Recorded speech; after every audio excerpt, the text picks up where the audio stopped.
Okay, step one of producing your wine with the Kenridge Classic Intro Kit. And these are the parts that you'll need. You need your grape juice, you'll need your racking cane, and all we're using this for is a stirrer.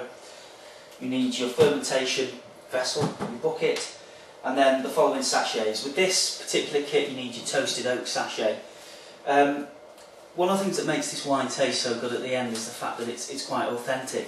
You imagine that normally when you produce wine that it sits in oak barrels for months, maybe years. We've not got the advantage of that. We want to be able to make the wine in 4 to 6 weeks and obviously be able to enjoy it shortly after that. So you're given this, this sachet of toasted oak chippings, and that gives it some authenticity in terms of the taste of the oak. You also need your bentonite sachet, and you also need your yeast sachet. Now, one of the things that the instructions tell you to do straight away is to measure 7 inches from the bottom of the bucket. You can either do that with a tape measure to get the perfect measurement, or we've actually found that if you measure, a typical sort of thumb length is about 1 inch. If you measure 1.5 inches from the top of the rim, or about 1.5 centimetres from below this bracket here, that will give you the distance that you need. So I'm going to use a tape measure, just because I have that available. So I'll measure up to the line, and that's my 7 inches there.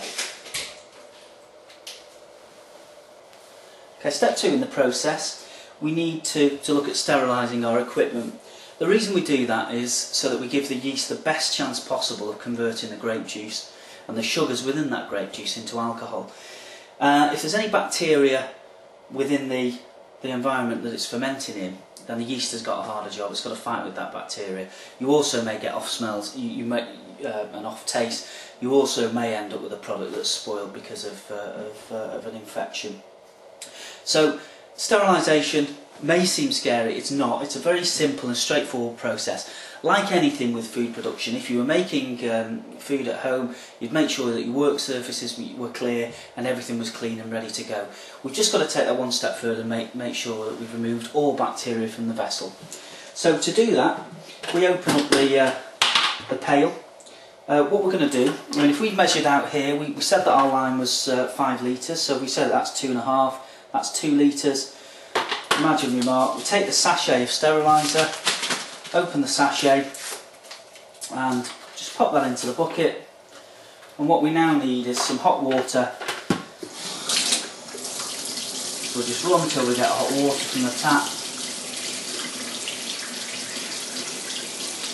and then we pop that bucket under and just fill it up so we've got about 2 litres,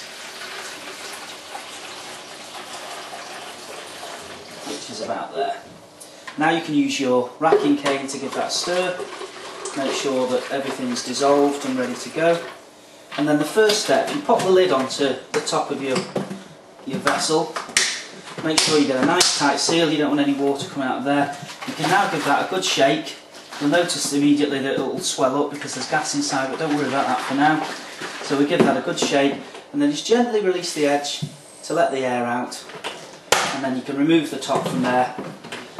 And then what I like to do is just make sure that around the top, around the lid, you've made sure you've got steriliser within the grooves on the edge, a little bit around the top and the edges, just to make sure that everything is completely clean and sterilised there, and just some on the top. And then also dip your racking cane into the solution, make sure that that's covered. You won't get that all the way under, but that's not a problem. And also we're going to use a cup in the process. Basically make sure that that's in there and given a good soaking. So we need to leave that for 10 minutes now, but during the process you'll give that a shake. Okay, so we've left this for 5 minutes now. What we'll need to do to give it a shake is obviously take out anything that might break. So we'll take the cup out and take the cane out, and that's fine for now because we're not at the stage where we've rinsed everything off. Just give the lid another coating on the outside, just to make sure that everything's covered there. Pop the lid back on and give that another shake to make sure all the surfaces within the bucket are completely coated. And then we can pop things back in and leave those for another 5 minutes. And again, just run your cane in on either side just to make sure that's completely covered. Okay, so we've left this for the final 5 minutes now, and all we need to do now is to to rinse everything and make sure that we've got rid of any sterilising fluid that's come into contact with it. So we just turn this around, make sure the water gets into every area. Now if we use this will be a good platform to put any of our equipment on to make sure that we don't get anything, any other bacteria on top of there.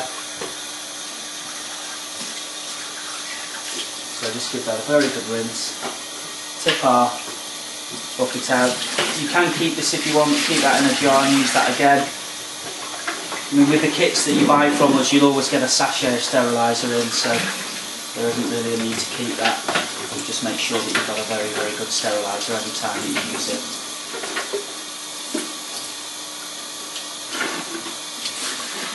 One thing I should mention, steriliser is hazardous to skin, but as long as you wash that off at the end, you might want to use a little bit of soap, there'll be no problem. You'll feel a bit of dryness, but it shouldn't be any danger to your skin at all. So we've got our equipment ready now and completely sterilised.